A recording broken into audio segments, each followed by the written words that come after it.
एक और भगोड़ा जो भारत देश का पैसा लूट कर जो है वो विदेश भाग गया।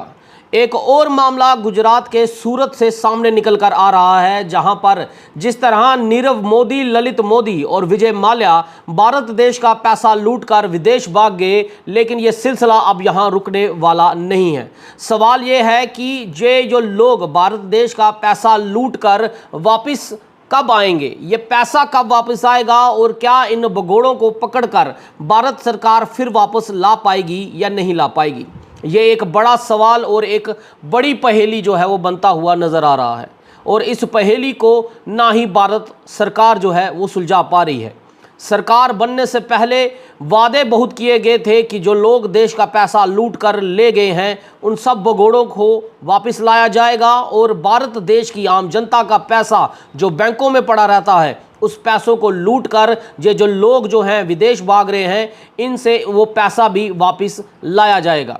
इस पहेली को तो सुलझाने में भारत सरकार कहीं ना कहीं विफल रह रही है, लेकिन इस पहेली में अब एक और नाम जो है वो जुड़ गया है। ये नाम है विजय शाह। गुजरात के सूरत के रहने वाले और एक वाटर प्लांट कंपनी के मालिक विजय शाह ने बैंक ऑफ बड़ौदा से 100 करोड़ का लोन लिया, और ये लोन लेकर जो है वो अपनी पत्नी कविता शाह के साथ जो है अमेरिका भाग गए। किस्सा क्या है आपको पूरा बताता हूं। गुजरात के सूरत के विजय शाह जो हैं वो एक water plant, hitech sweet water plant company के डायरेक्टर हैं, और उन्होंने जो है बैंक ऑफ बड़ौदा से और एक और बैंक से पैसा लिया और उसके बाद अपने आप को बैंकरप्ट साबित कर दिया। ये फ्रॉड का मामला विजय शाह का सिर्फ बैंक के साथ ही नहीं, सूरत की एक solar plant infrastructure private limited company के मालिक ने भी, हिरेन बवासार ने भी ये एक कंप्लेंट दर्ज कराई है कि विजय शाह ने जो है उनसे 2 करोड़ रुपए की धोखाधड़ी का मामला जो उन्होंने पुलिस में दर्ज कराया है, जिसकी शिकायत उन्होंने पीएमओ और सीबीआई को भी दी, जिसके बाद इन्वेस्टिगेशन शुरू हुई, कार्रवाई हुई। फिलहाल एफआईआर जो है वो गांधीनगर पुलिस स्टेशन में जो है वो रजिस्टर्ड हो गई है और सीबीआई इन्वेस्टिगेशन कर रही है। इसके साथ राजस्थान में भी प्रॉपर्टी डीलर जो हैं उनमें भी एक फ्रॉड का केस जो है वो सामने आया है जो विजय शाह पर है। राजस्थान में भी कंप्लेंट दर्ज है कि एक ही ज़मीन को 2 लोगों को बेचने का धोखाधड़ी का मामला जो है वो विजय शाह पर, उसकी कंप्लेंट जो है वो दर्ज करवाई गई है। ऐसे कई मामले जो हैं वो विजय शाह के नाम पर दर्ज हैं, और इस फ्रॉड में विजय शाह ही नहीं बल्कि विजय शाह, कविता शाह और उनके कंपनी के निर्देशक सतीश अग्रवाल जो हैं उन पर भी ये मामला जो है वो एफआईआर रजिस्टर की गई है। शाह ने एक मेमत कोऑपरेटिव बैंक से भी पैसा लिया और इस पैसे को भी उन्होंने वापस नहीं किया और अपने आप को बैंकरप्ट जो है वो साबित कर दिया, डिक्लेयर कर दिया।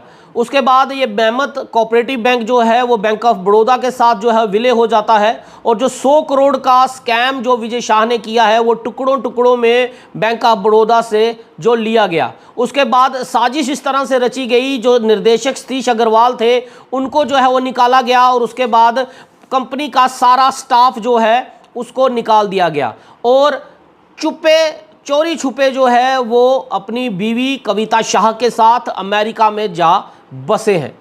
अब सवाल ये है कि जब इतनी एफआईआरें रजिस्टर्ड थी, इतने केसेस उन पर रजिस्टर्ड थी, तो उनको मौके रहते गिरफ्तार किया जा सकता था, लेकिन आखिर कहाँ डील हुई है या डील की गई है? ये डील जानबूझकर की गई है या इनको भगाने में कोई मिली भगत साथ में थी?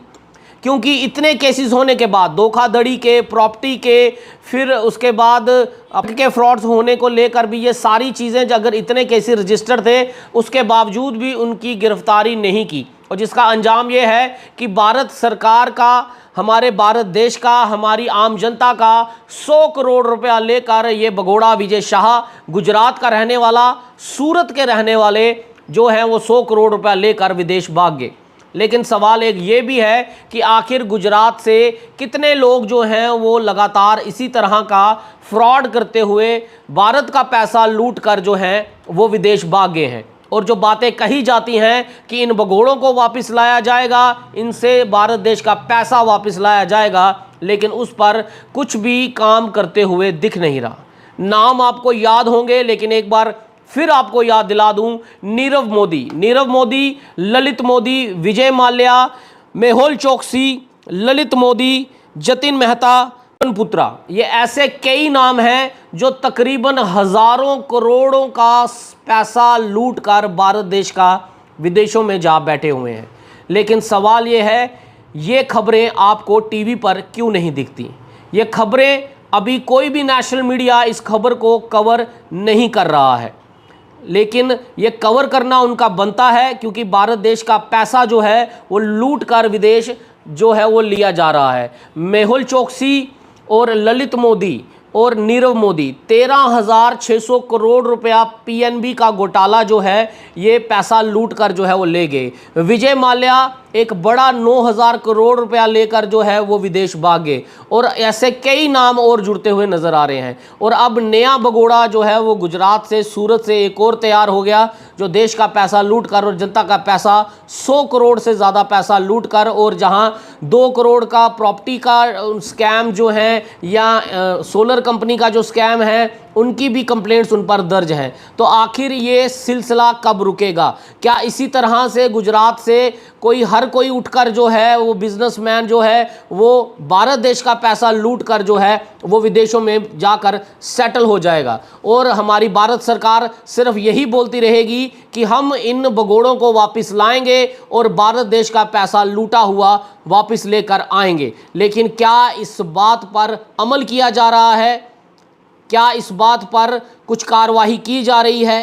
क्या जिन देशों में, अमेरिका में, ब्रिटेन में, ऑस्ट्रेलिया में, कनाडा में जो ये भगोड़े वहां जाकर छुप कर बैठ गए हैं, क्या भारत सरकार वहां के देश के प्रेसिडेंट, प्रधानमंत्रियों से क्या बातचीत चल रही है?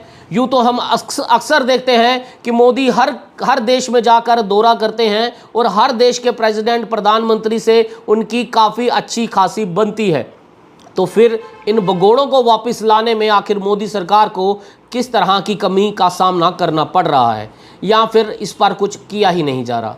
ये एक पहेली है, और इस पहेली को भारत सरकार शायद सुलझाने में असमर्थ, विफल रह रही है। लेकिन इस पहेली का कभी कोई हल हो पाएगा, या फिर ये सिलसिला यूं ही चलता रहेगा और आने वाले समय में ये विजय शाह आखिरी भगोड़ा नहीं होगा? शायद गुजरात का नंबर जो है वो भगोड़ों में सबसे ऊपर जो है वो नज़र आ रहा है। इस वीडियो को लेकर आपकी क्या राय है? अपनी राय कमेंट बॉक्स में ज़रूर दीजिएगा। दीजिए इजाज़त मेरे को, मैं हरमीत सिंह। जय हिंद।